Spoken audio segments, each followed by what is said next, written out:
Bienvenidos y bienvenidas a Capital Empresa. Hoy arrancamos el programa poniendo el foco en una realidad que crece sin freno, los menores y su relación con las redes sociales. Ya no es una cuestión de acceso, es una cuestión de convivencia diaria. Forman parte de su forma de relacionarse, de construir su identidad, de exponerse y también de asumir riesgos que muchas veces no alcanzan a medir.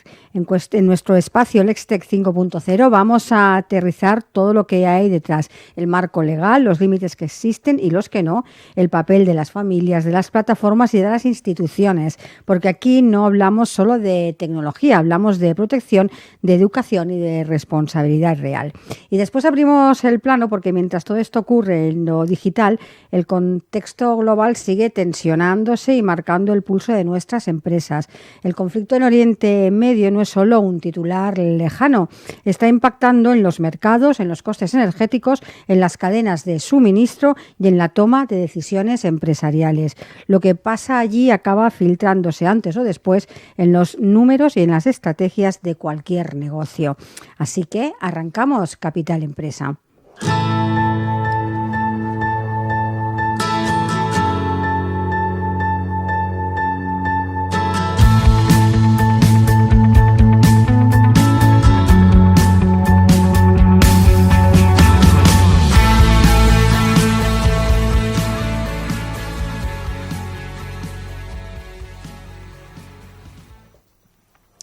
Y hoy en nuestro espacio LexTech 5.0 hablaremos de menores y redes sociales. Y para ello contamos en el estudio con la presencia de nuestro colaborador Jesús Soler, abogado experto en tecnología, que cada semana nos acompaña para ponernos al día de las novedades legales que pueden afectar tanto a empresas y a profesionales. Jesús, buenos días. Buenos días, ¿qué tal?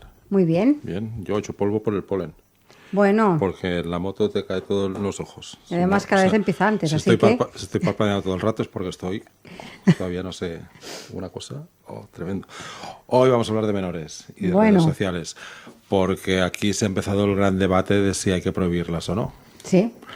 En el resto del mundo también está ese debate. Por ejemplo, tenemos el ejemplo australiano, que ya lo prohibió el año pasado. Los menores de 16 años no pueden entrar en redes sociales, ni siquiera con el consentimiento de los padres. Y verificar que es menor o mayor lo ha de hacer la plataforma, con lo cual la responsabilidad recae en la plataforma que les deja entrar.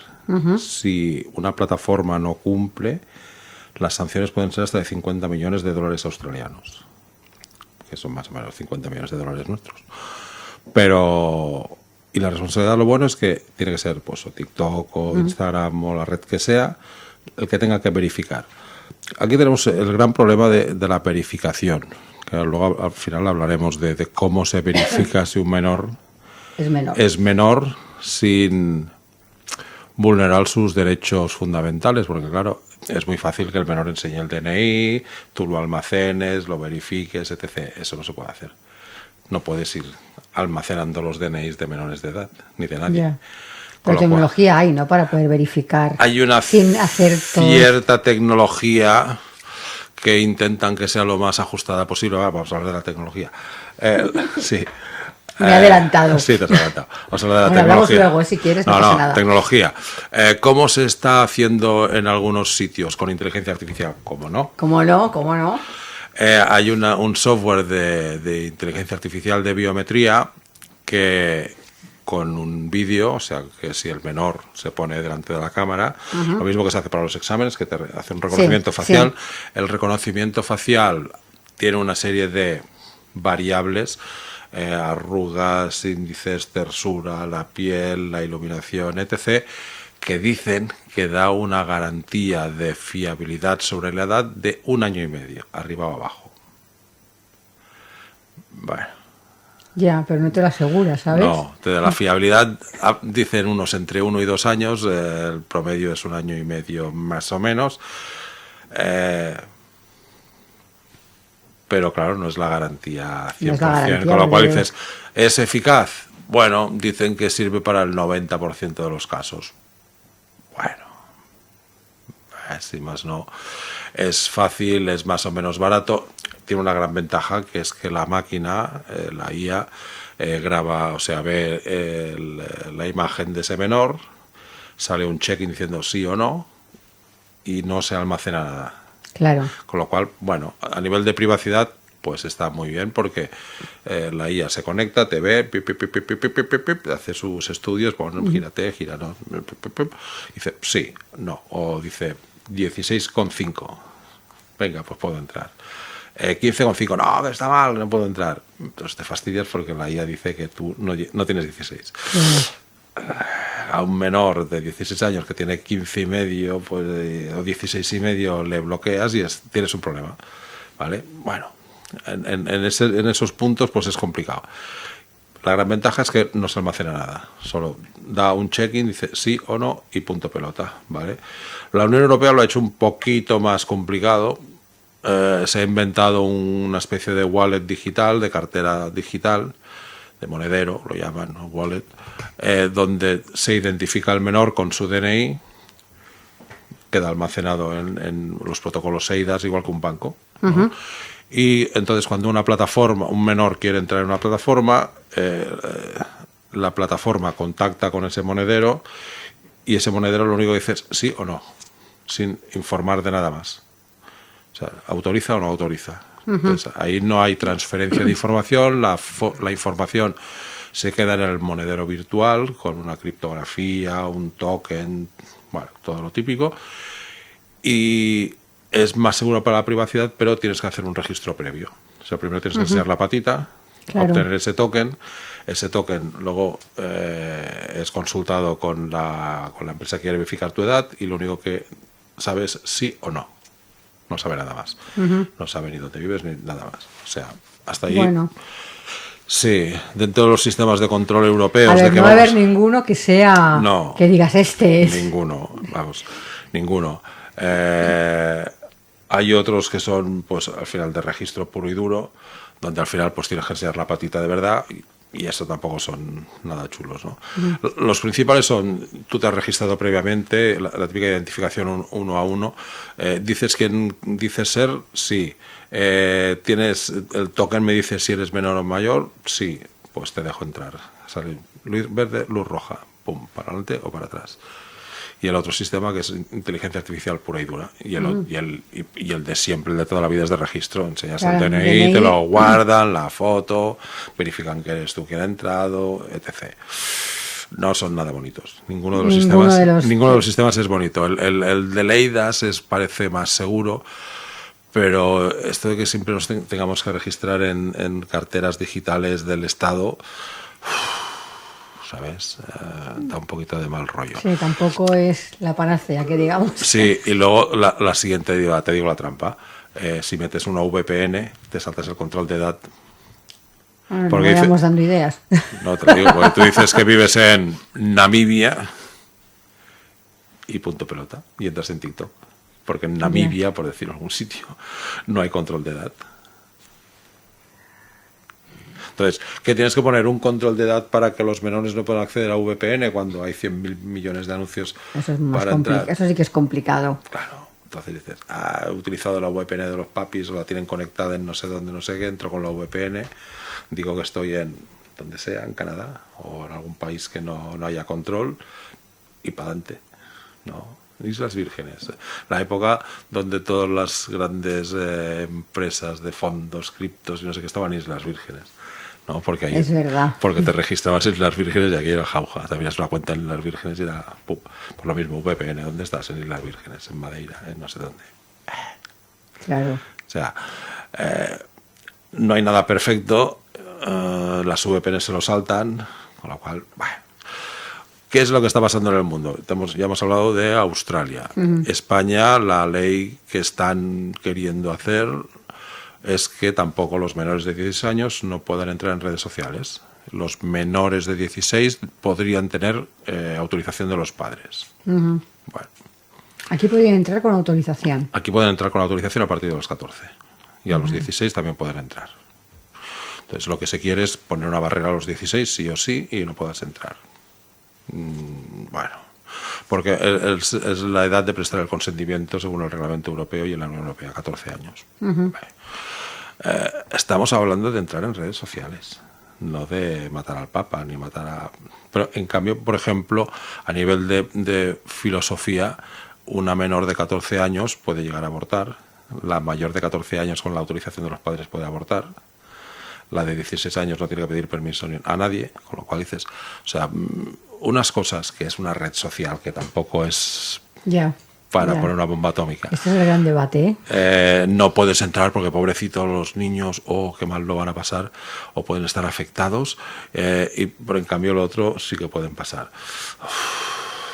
Me cuesta, ¿no? Es el mismo problema de que robar un disco, un hurto, no es nada penalmente, pero en cambio acceder a la señal del fútbol es 6 años de cárcel. Ya. Entonces... No, con eso de los menores y las autorizaciones y paternas, y no hay lío, ¿eh? Es mucho porque lío. No hay cosas que no se entienden. Claro. Que a los 16 años te pidan una autorización para ir a una excursión con el instituto. Eso es. Digo, a ver. Eso es.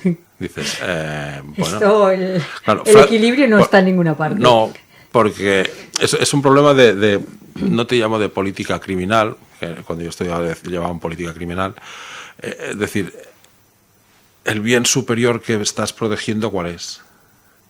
Claro. Entonces, la moralidad de los menores, que la tendrías que proteger en casa y en el colegio, dándoles una buena educación, valores, etc., etc., o trasladando eso que no has sabido hacer porque el sistema educativo está como está, lo trasladas a redes sociales y a medios publicitarios. En Estados Unidos ese debate también existe y va por estados. No ha habido una ley federal, sino cada estado hace lo que le da la gana. Y cuando algún estado ha intentado poner un veto, o sea, decir, yo a los menores de 16 no pueden entrar, ha llegado un juez y dice que eso altera la primera enmienda, la libertad de expresión. Luego, ¿qué dices? Sí, vale, tienes razón. Sí. Sí, dices, vale, sí, tienes razón. Y es un debate importante. En Francia, por ejemplo, lo que se está legislando es por debajo de los 15 no se puede entrar en redes sociales. El debate es el de siempre, sí o con permiso de los padres puedes entrar antes. Yo creo que tendrías que poder entrar antes con permiso de los padres, absolutamente, porque los que tienen la tutela son los padres hasta los 16 y hasta los 18, con lo cual, si el padre estima que su hijo es suficientemente maduro y prudente y tal para hacer esto, y si le has dado un móvil, ojo, y si le has dado un móvil a los 10 años, porque cuando vuelva del colegio y está en el autobús, pueda decir estoy en el autobús, le vas a decir no, pero te lo doy capado y solo puedes entrar en... muy bueno. En redes sociales no incluye el WhatsApp. Ah, ¿no? No, el WhatsApp es libre. Pues se entiende que es un medio de comunicación, como el teléfono, la llamada, y no es una red social. No sé si saben que dentro del WhatsApp está lo de los grupos. Sí. Que funciona como una red social. Correcto. Con lo cual dices, entonces que te doy un WhatsApp donde solo puedes acceder a mensajitos. Es complicado. Y no puedes acceder a los grupos. Y no te pueden añadir a grupos de memes, de stickers y de todos los grupos del mundo. De todos los, que además algunos son muy divertidos. Dices, no.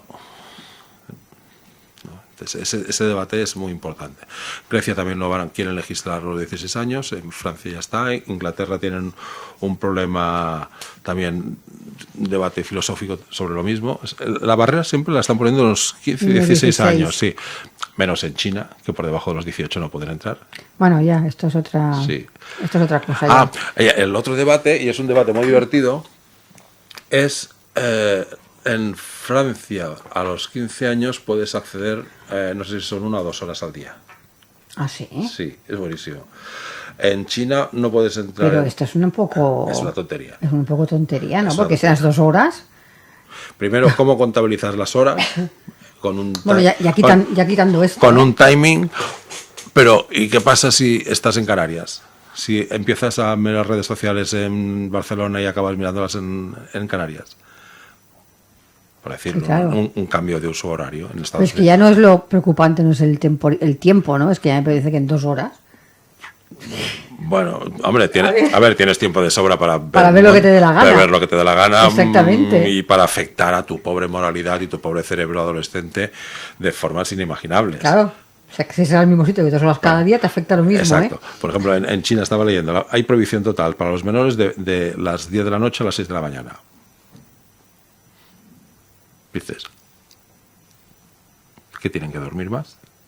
Sí, no sé. ¿Es así afecta a sus ritmos circadianos? ¿No? En China sí que tienen que enseñar el DNI oficial, porque los chinos Bueno, el tema de los derechos fundamentales, pues no lo vamos a hablar hoy. No. Exacto, con lo cual. En Corea hay bloqueo nocturno. Los menores no pueden entrar a partir de la puesta del sol. De 0 a 6 de la mañana. Los menores de 16 años no pueden entrar. Y tienes que entrar con el número de la seguridad social, una especie de DNI. Y las multas son hasta 30 millones, ¿no? En la India, los menores de 18 hace falta consentimiento parental. Pues eso está bien, ¿no? Que esto lo encuentro lógico. 16, 18, puedes entrar más o menos libre o con control parental. Venga, control parental en los móviles hay 100.000.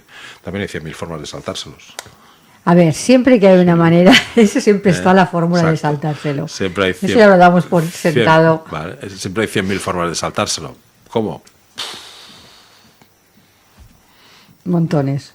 Dejémoslo ahí. Porque siempre habrá el listo de la clase que tendrá el móvil desbloqueado, no le habrá puesto el control parental, es que yo vengo del extranjero y en mi país no se utiliza eso. Además, cuando éramos pequeños no había gente del extranjero, ahora hay de todas partes, con lo cual al final el padre tiene un móvil ruso o un móvil de Estonia o de donde sea y de allí jauja. Y lo tienen todos el resto de los niños de la clase también. Mira lo que me está en TikTok. Bueno, la siguiente derivada es, volvemos a la IA, lo que tú ves en TikTok con IAs, dices, bueno, es que ahí puedes generar, no puedes entrar en redes sociales, pero sí que puedes acceder a los programas de IA generativa. Y no te explico lo que puedes hacer con la IA generativa.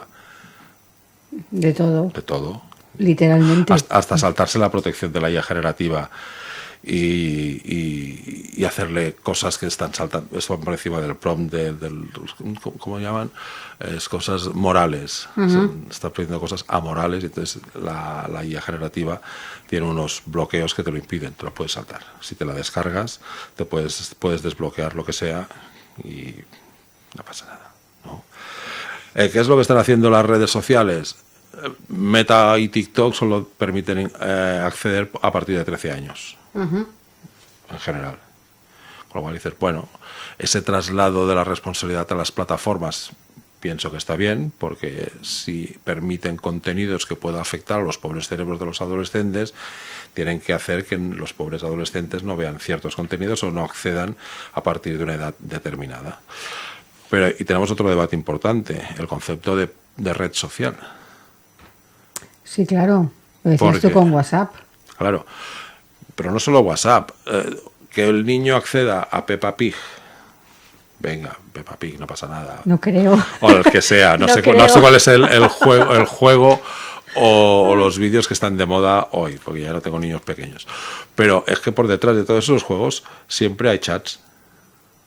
Con lo cual vuelves a estar en lo mismo. O sea, era famoso en los años 90, 100, que los malos se comunicaban entre ellos en los chats de juegos. Sí, es verdad. Con lo cual, los menores que hacen exactamente lo mismo. O sea, me quiero comunicar con los niños de la clase y entonces, como no, mi mamá no me deja el TikTok, pero en la tablet, pero en la tablet sí que tengo no sé qué, o en la PlayStation. Que ahora se conecta a todos lados la PlayStation. Claro. O en la Nintendo, en lo que sea. Sí, pero he entrado por detrás y estoy jijijaja, me pongo los chufos y estoy hablando en directo con la otra punta del mundo y no sé lo que están viendo. Pues la siguiente derivada. Redes sociales, no, vale. Y la Play, que dentro de la Play hay unos chats tremendos. No sé si has visto que además en las televisiones inteligentes también hay chats. Sí, sí. Con lo cual dices... es que es muy difícil, ¿eh? Es muy complicado. Acabamos siempre en la misma conclusión. Es complicadísimo acotar todo. Primero, que ¿para qué vas a acotar si donde lo tenías que acotar es al principio de todo? Al principio de la cadena, que es en la educación. Sí, claro, eso voy a decir, es que es en la educación. O sea, el principio de la cadena, el por qué tienes que proteger a los menores, los tienes que proteger formándolos y haciéndolos más duros, haciéndolos más resistentes. O sea, todos hablamos que tenemos que ir al gimnasio para ponernos más fuertes, pero resulta que a los menores les damos una educación de mierda. Entonces, a lo mejor había que formarlos bien, que supieran discriminar cosas que dicen, mira, esto es una chorrada, o esto no, o esto me afecta, o esto no me afecta, para que puedan seguir formándose o adquiriendo conocimiento, porque al final las redes pueden ser muy malas o muy buenas. Evidentemente. O sea, todo según cómo se use es muy malo o es muy bueno. Tú puedes entrar al TikTok para ver terraplanistas, si te gustan, no pasa nada. Sí. Pero puedes entrar en programas de historia que explican las cosas súper chulas. Que dices, ostras, ojalá me hubieran explicado a mí la conquista de América, pues así. Sí. ¿No? Dices, hay canales que están súper bien. Están súper bien, ¿no? Dices, o de física, o de matemáticas, o de lo que te dé la gana. ¿Vas a impedir a un niño de 16 años que acceda, o de 15 que acceda a esta información que puede ser súper chula o muy potente para su educación porque no puede entrar en redes sociales, en TikTok? Es que además cada vez vamos más hacia ese camino. No es que si dijeras, no, es que estamos acabando con la tecnología, pero es que es al contrario. Es al contrario, es que al final todo todo lo vas a tener en un móvil, todo lo vas a tener toda la formación tuya seguramente acabarás en una tablet o en un... Entonces... Es que lo tienes todo lo tienes en red, y cada vez más, y cada vez tenemos los relojes más listos, los móviles son más listos, necesitamos un ordenador sí o sí, y lo tienes que tener integrado en diferentes sitios, porque es que la información está ahí. Intenta hacer la renta como se hacía antes, estamos en campaña de renta, ¿ves?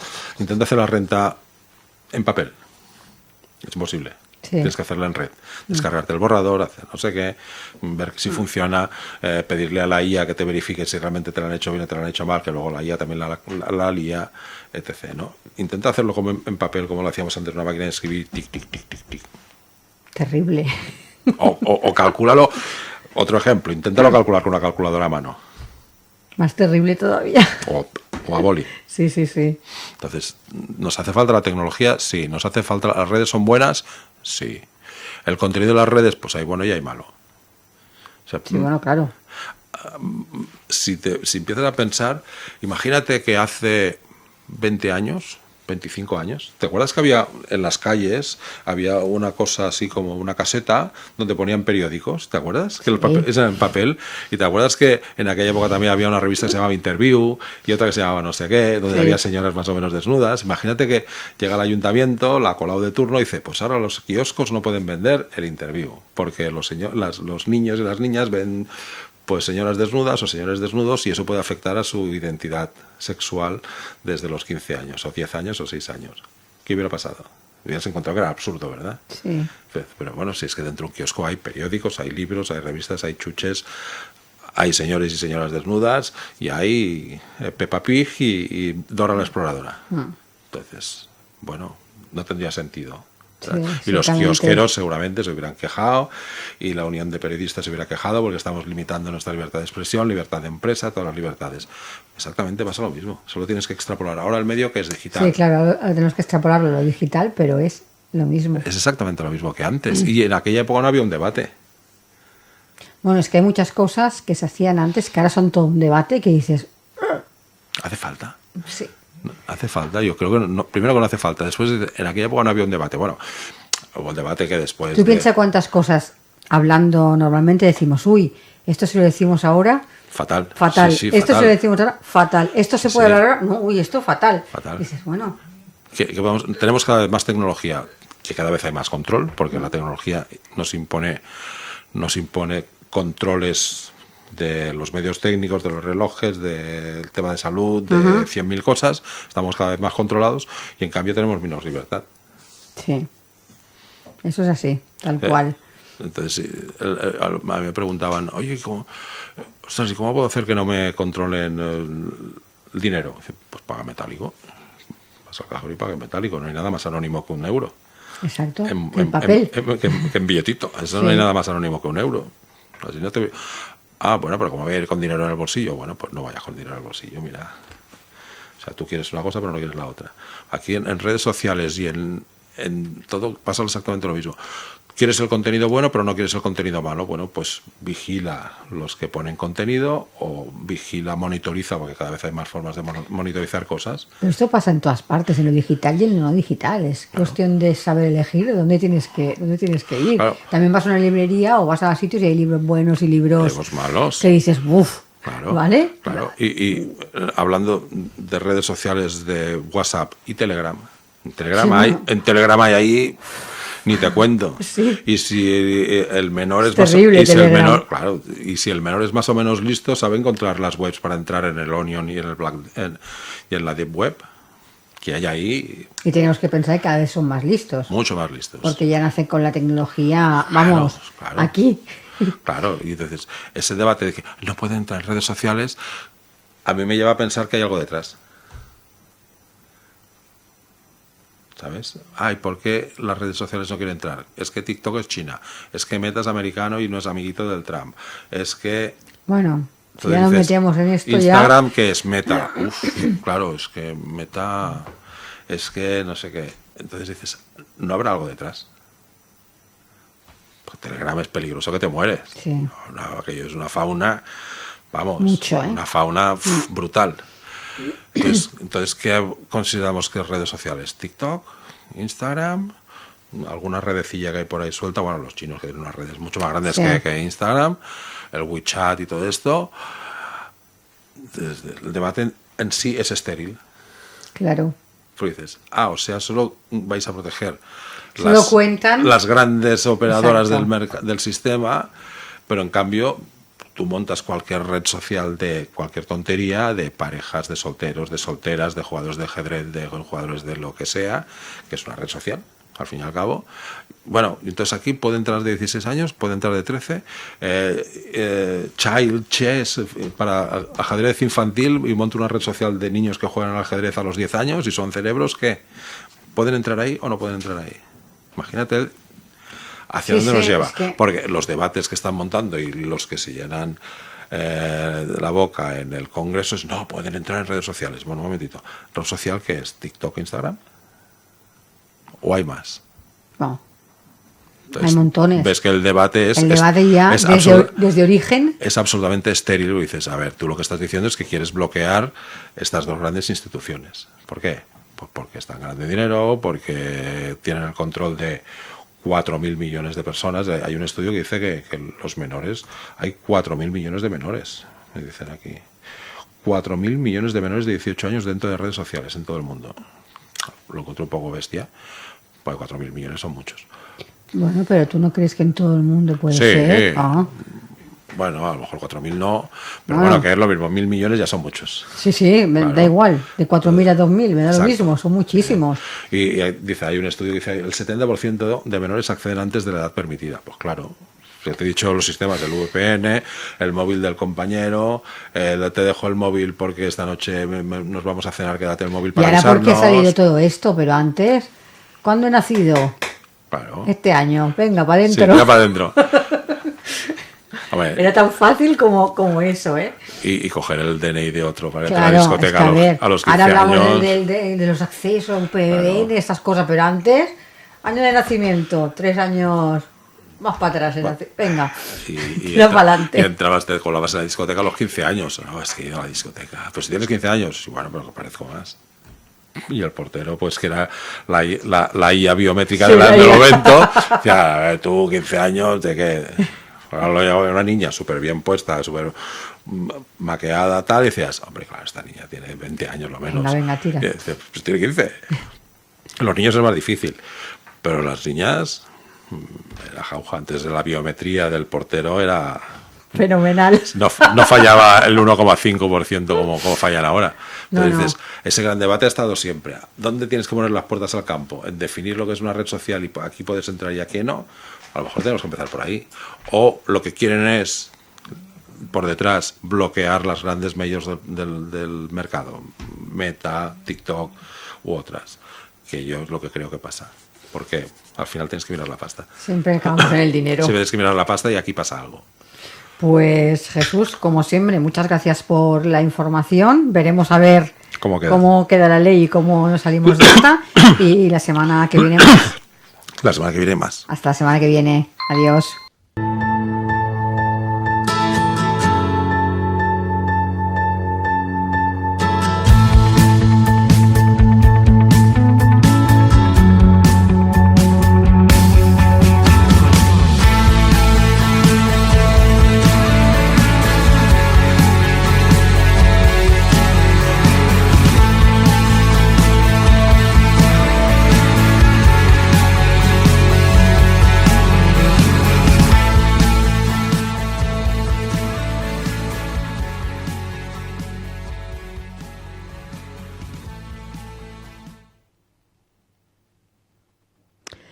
Hoy en el programa vamos a poner el foco en un conflicto que está sacudiendo algo más que la geopolítica.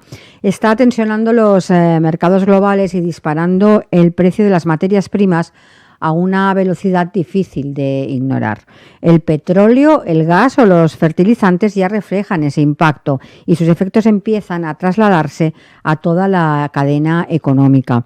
Un escenario que introduce más incertidumbre, presión a empresas y sectores clave y vuelve a poner sobre la mesa los riesgos de una economía global altamente interconectada. Para entender qué está pasando y qué podemos esperar en los próximos meses, hablamos con el señor Bruno de Moura Fernández. Él es jefe de macroeconomía de COFACE. Señor de Moura, bienvenido. Hola, ¿qué tal? Para empezar, estamos viendo titulares constantes sobre el conflicto en Oriente Medio, pero para situarnos, ¿qué está ocurriendo exactamente ahora mismo en los mercados de materias primas?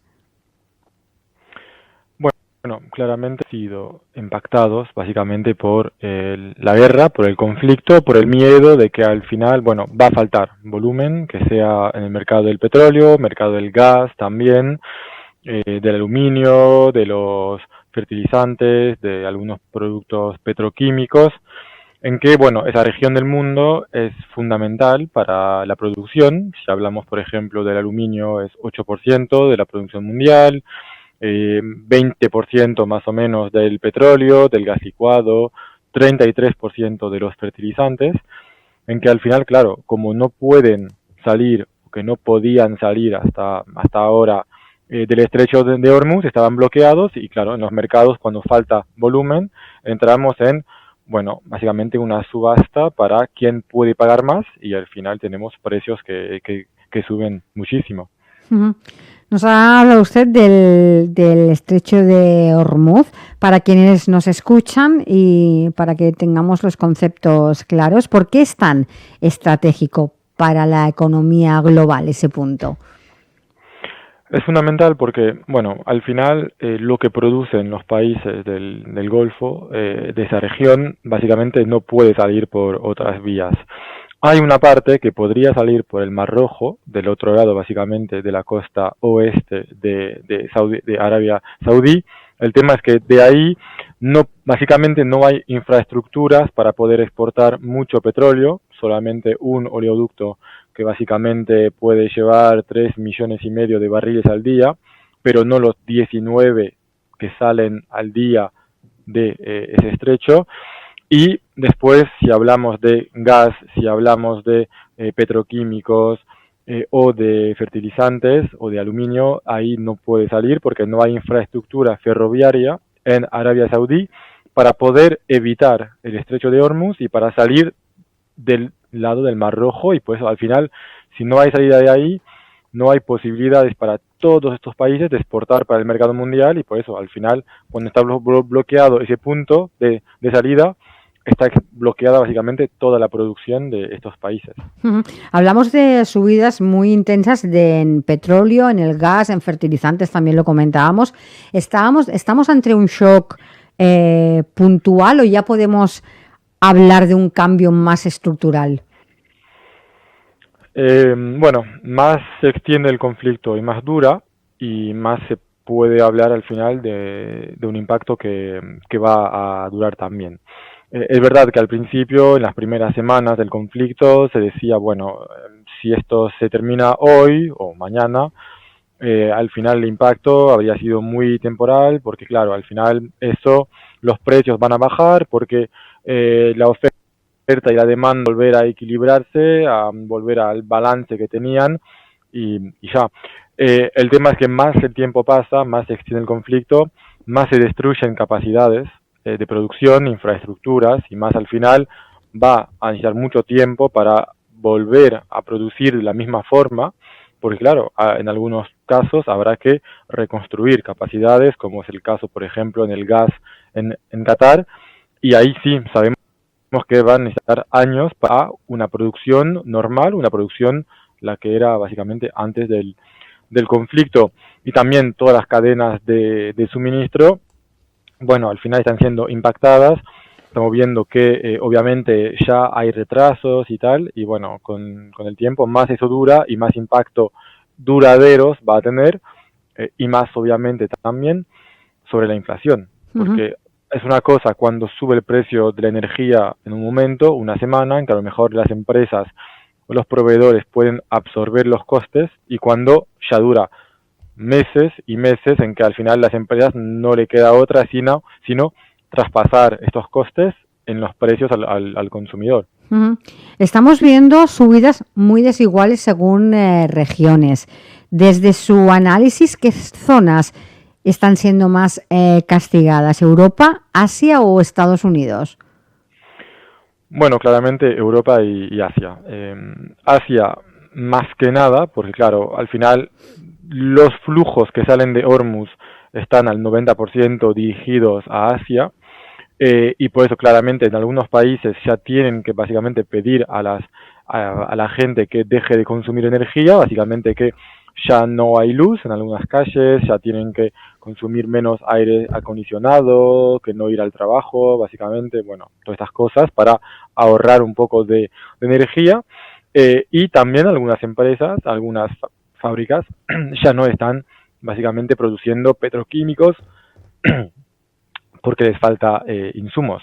Después en Europa también al final estamos siendo impactados porque tenemos que competir con Asia para comprar los productos, porque al final cuando es así, bueno, las empresas y los proveedores de energía van a hacer la entrega al que paga más. Básicamente es lo que ya vimos desde el principio, desde la primera semana de la guerra.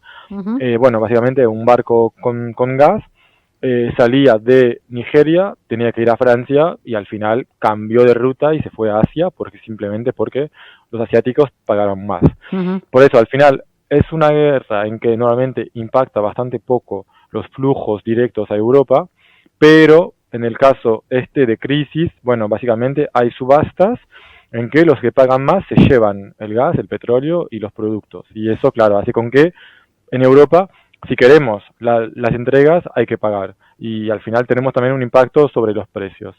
La región menos impactada es claramente Estados Unidos, porque ellos ya producen su propio petróleo y su propio gas. Y por eso al final estamos viendo que los precios del gas ahí no están subiendo. Hay una diferencia tremenda de coste y de precio entre el gas en Europa y en Asia y en Estados Unidos, porque bueno, al final ellos no tienen que competir en los mercados internacionales porque ya lo producen de forma doméstica. Nos hablaba usted de ese encarecimiento, ¿no?, que se traslada a petroquímicas, a plásticos y a otros materiales clave. ¿Hasta dónde puede llegar todo este efecto dominó? Porque esto acaba afectando al final a toda la cadena.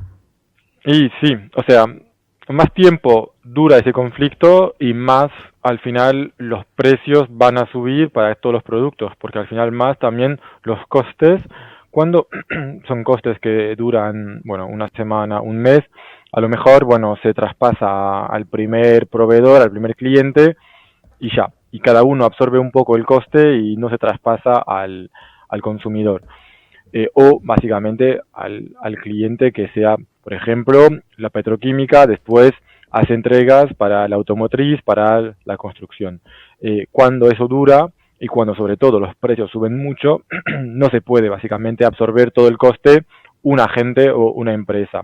Y ahí es cuando se traspasa al otro sector. Y como dijo perfectamente usted, tenemos después cuando la energía sube mucho.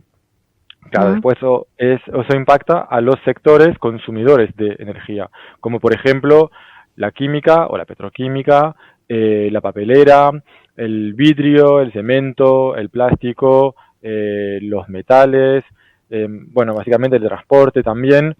Y cuando hablamos de, por ejemplo, de fertilizantes, eso va a llevar después a que suban los precios, básicamente los productos agrícolas. Todo el sector de la agricultura también va a ver sus costes subir y bueno, al final ya los mencionamos casi a todos, porque cuando hablamos de petroquímica y productos químicos o de plástico que sube, entra después obviamente en la automotriz, en la construcción, bueno, yo creo que ya mencionamos casi a todos los sectores de la economía, por eso al final está todo bastante interconectado y más que nada cuando es un impacto que atinge a energía, fertilizantes, bueno, y aluminio en ese caso. Aquí llegamos ya a un punto delicado porque toda esta situación afecta directamente al conjunto de la economía. ¿Podría esto condicionar las decisiones de los bancos centrales en los próximos meses? Sí, probablemente si se extiende y dura el conflicto, los bancos centrales estarán bajo presión para básicamente subir las tasas. Porque claro, lo que vemos por ahora es que hay dudas sobre si los bancos centrales tienen que subir o no. Yo diría que más que nada, por ahora, lo que los mercados están pensando es que no es el momento y va a ser complicado para los bancos centrales que tenían que bajar, como el Banco Central estadounidense o el Banco Central de Reino Unido, en que ellos básicamente tenían que bajar los tipos y que al final, bueno, a lo mejor van a tener que esperar un poco para ver qué impacto va a tener sobre la inflación. Después, lo de subir, ahí hay muchas dudas, hay mucha incertidumbre, porque obviamente en teoría no se tiene que subir o no se puede hacer nada desde la política monetaria cuando es un choque así sobre las materias primas, en que no tiene nada que ver con una economía sobrecalentada, con una demanda muy fuerte, muy dinámica. Aquí los precios suben no porque la gente está gastando mucho o puede gastar mucho, sino por un choque sobre la oferta, sobre un producto como la energía. Pero también hay presión, y ya lo vemos, de los mercados, porque claro, tienen miedo de que al final llegamos a la misma inflación que en 2022 y tienen miedo de que, bueno, al final las anticipaciones, las expectativas de los mercados y de los hogares se básicamente anticipen un poco una inflación más alta y que por ende al final están pidiendo más sueldos más altos y tal, y etcétera, etcétera. En que al final ahí es cuando pueden subir y tener un impacto los bancos centrales, es para un poco bajar las expectativas de inflación de la gente y de las empresas. Desde su punto de vista, ¿estamos hoy mejor preparados que en crisis anteriores o seguimos siendo igual de vulnerables? Bueno, hay un factor que, es estructural, que es que, no tenemos petróleo, no tenemos gas o poco gas en Europa, en que al final estamos todavía dependientes y vulnerables sobre las importaciones de estos productos, de estos combustibles. Eso es una vulnerabilidad estructural que tendrá siempre Europa, de por sí. Ahora, ¿estamos mejor preparados? Primero, porque ese conflicto no está en Europa, no atinge o afecta a los proveedores directos, como fue en el caso de Rusia o de Ucrania, es una región en que los flujos no iban tanto a Europa. Pero más que nada, también los países en general intentaron un poco, yo diría, ser menos dependientes del gas, porque nos dimos cuenta de que obviamente era un tema ser dependiente del gas, que sea el gas de Rusia, pero que también al final de Estados Unidos, en que vemos que las relaciones no son siempre las mejores o no son tan sencillas como lo fueron en un momento, y que si no, hay que depender de importaciones de gas de países que a lo mejor también estarían en algún momento en algún conflicto o en que podría estar en la incertidumbre geopolítica, como Qatar, como Congo, como Argelia, que lo vimos también con el tema de España, con las relaciones con Argelia, en que vemos que, estamos siendo básicamente vulnerables porque dependientes de otros países que no son países europeos aliados naturales, diría yo.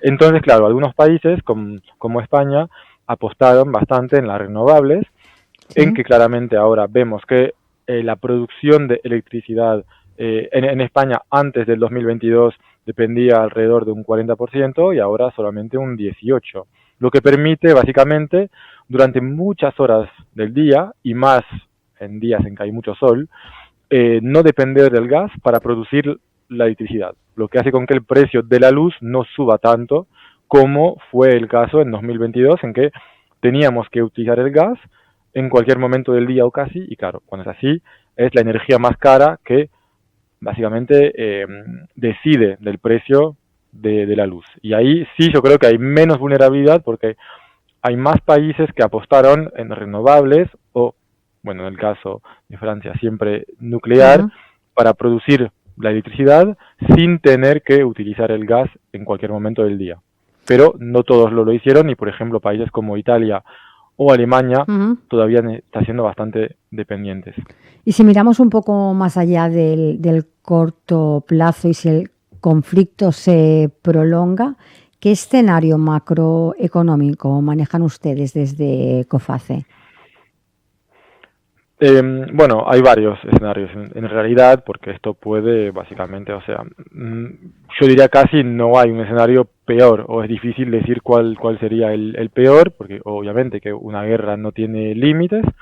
Si se destruyen básicamente todas las capacidades o infraestructuras energéticas, bueno, y de producción de aluminio y de petroquímicos como atacaron anteayer, bueno, al final el impacto puede ser no infinito, pero que en realidad faltaría durante años y años, bueno, 20%, todo lo que yo dije, básicamente el 33% de los fertilizantes, el 20% del petróleo, 20% del gas licuado, bueno, casi un 10% del aluminio mundial, o sea que obviamente tendríamos precios muy altos que durarían y se quedarían muy altos durante mucho tiempo y sobre todo que generarían inflación muy alta y una recesión en la mayoría de los países, porque claro, estamos hablando ahora de precios del petróleo de, bueno, estaba en 110, ahora 95, pero obviamente que sí tenemos una escalada de las tensiones y se destruyen, bueno, el petróleo en Irán y que ellos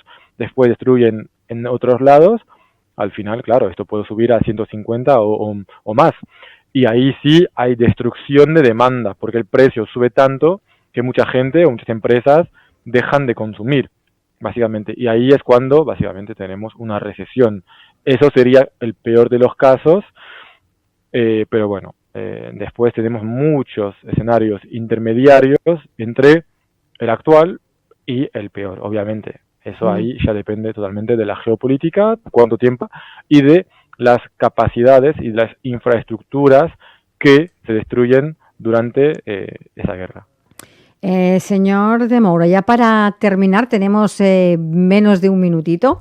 ¿Qué debería estar haciendo ahora mismo una empresa para protegerse de este entorno de tanta incertidumbre? Bueno, creo que es trabajar en muchos escenarios diferentes, porque uno no puede realmente predecir lo que va a pasar. Hablamos de personas muy imprevisibles, ¿no? Ahí al mando. Y yo creo que sí, ser resiliente, tener una diversificación de los proveedores, de los clientes y más que nada conocer bien a las empresas, a los proveedores, porque claro, ahí hablamos de una guerra que impacta a muchos productos, a muchos países, pero que al final tampoco impacta a todos. Y ahí es cuestión de conocer bien a su cliente, a su proveedor y tener la más información, yo creo, posible sobre básicamente sus parceros económicos.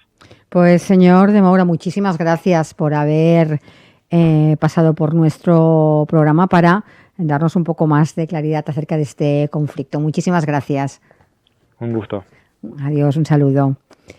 Y nosotros volvemos mañana. Les espero, como siempre, en Capital Empresa. Así que hasta mañana y feliz día.